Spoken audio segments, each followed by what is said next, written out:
السلام علیکم المسلمین کو جمعہ مبارک۔ اللہ کا حکم ہے کہ فرقے نہ بناؤ اور گروہ میں نہ بٹو۔ سورہ انعام، سورہ الاحزاب۔ جس نے فرقے بنائے ان سے آپ صلی اللہ علیہ وسلم کا کوئی بھی واسطہ نہیں۔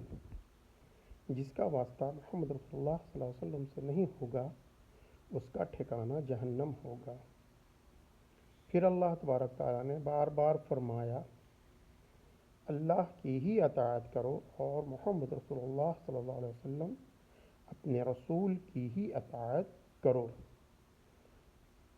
رسول کا کہا مانو، رسول جو کہیں اسے کرو، اور جس چیز سے منع کریں اسے نہیں کرو، رک جاؤ۔ اور اللہ کی اطاعت ہی ایمان ہے، رسول صلی اللہ علیہ وسلم کی اطاعت ہی دین ہے۔ لہذا رسول اللہ صلی اللہ علیہ وسلم اور اللہ کا بھی حکم ہے کہ اللہ کے بندوں کو اللہ کے گھر سے نہیں نکالو، یعنی اللہ کا گھر مسجد ہے۔ کوئی بھی ہو، امیر ہو، غریب ہو، بچہ ہو، بوڑھے ہو، کوئی بھی ہو، ایک ہی صف میں صف بنا کر کے، صف بندی کر کے ایک ہی صف میں کھڑے ہوں۔ پہلا صف پورا ہوگا، پھر دوسرا صف، تیسرا صف۔ عورتوں کے لیے حکم ہے کہ عورتیں مسجد میں اگر نماز پڑھنا چاہیں تو وہ آ سکتی ہیں۔ محمد رسول اللہ صلی اللہ علیہ وسلم کا حکم ہے کہ اگر عورتیں نماز پڑھنے کے لیے مسجد آنا چاہیں تو انہیں نہیں روکو۔ الغرض اور بچوں کو بھی اپنے ساتھ لے کر کے آؤ، چھوٹے چھوٹے بچوں کو گودی میں رکھ کر نماز پڑھو، سجدے کے درمیان اسے زمین پر لٹا دو پھر اٹھا دو۔ یہ رسول اللہ صلی اللہ علیہ وسلم کا حکم ہے۔ اور یہ ہمارے بیہودے مسلم تو نہیں کہہ سکتے ہیں انہیں، عبد الرحمن، رحمان، محمد، یہ مسلم کا نام رکھنے سے کوئی مسلم نہیں ہوتا۔ اللہ تعالیٰ نے فرمایا جس نے ایمان لانے کے بعد اللہ کا حکم نہیں مانا، رسول اللہ صلی اللہ علیہ وسلم کا حکم ماننے سے انکار کر دیا، اس کو دردناک عذاب دیں گے، اتنا دردناک عذاب دیں گے۔ اور یہ پیر میاں کے لیے تو اور بھی زیادہ تفصیل سے بیان کیا ہے۔ اللہ تبارک تعالیٰ فرما رہے ہیں اتنا دردناک عذاب دیں گے کہ سارے عالم میں کسی کو اتنا دردناک عذاب نہیں دیں گے۔ یہ پیر میاں کے لیے اور یہ قبر کا پجاری کے لیے جو کہتا ہے کہ ہم ہی سب سے بڑے مسلمان ہیں، ان لوگوں کے لیے اللہ نے انعام دیا ہے دردناک عذاب کا۔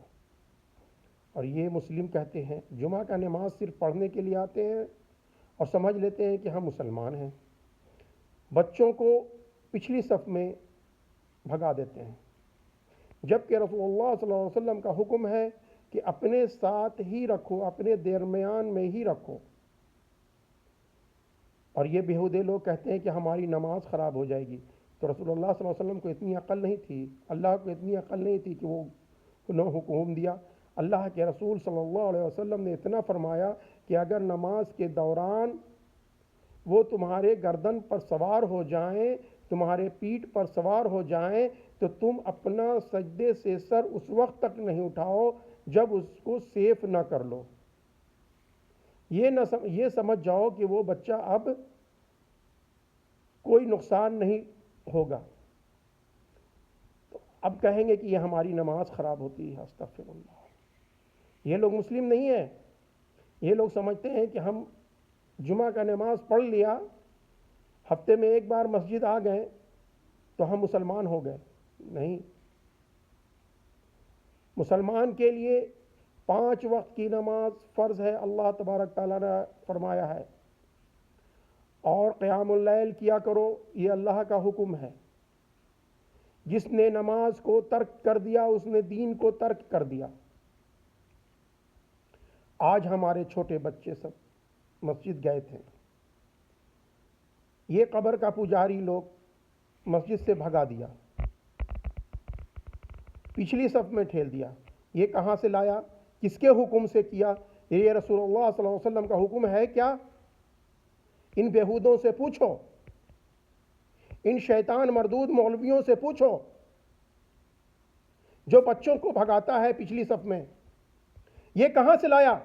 کس کا دین ہے؟ یہ بولتا ہے ہمارے اعلیٰ حضرت، ارے اعلیٰ حضرت تیرے بالا حضرت تیرے پالا حضرت یہ خود جہنم میں جائیں گے، تو ان کے پیروی کرتا ہے، رسول اللہ صلی اللہ علیہ وسلم کو چھوڑ کر کے ان کی پیروی کرتا ہے اور کہتا ہے مسلمان ہے۔ اللہ کی اطاعت کرو اور اللہ کے رسول صلی اللہ علیہ وسلم کی اطاعت کرو۔ مسجد سے نہ تو عورتوں کو بھگاؤ نہ بچوں کو۔ عورتیں پردے میں ہوں گی پچھلی صف میں۔ عورتوں کو خوشبو لگا کر کے مسجد جانے سے منع فرمایا ہے اللہ کے رسول صلی اللہ علیہ وسلم نے۔ جس طریقے سے رسول اللہ صلی اللہ علیہ وسلم نے بتایا اسی طریقے کو فالو کرو گے تو مسلمان کہلاؤ گے، ورنہ عبداللہ اور محمد احمد نام رکھنے سے مسلمان نہیں ہو سکتے۔ وآخر الدعوانا الحمدللہ رب العالمین۔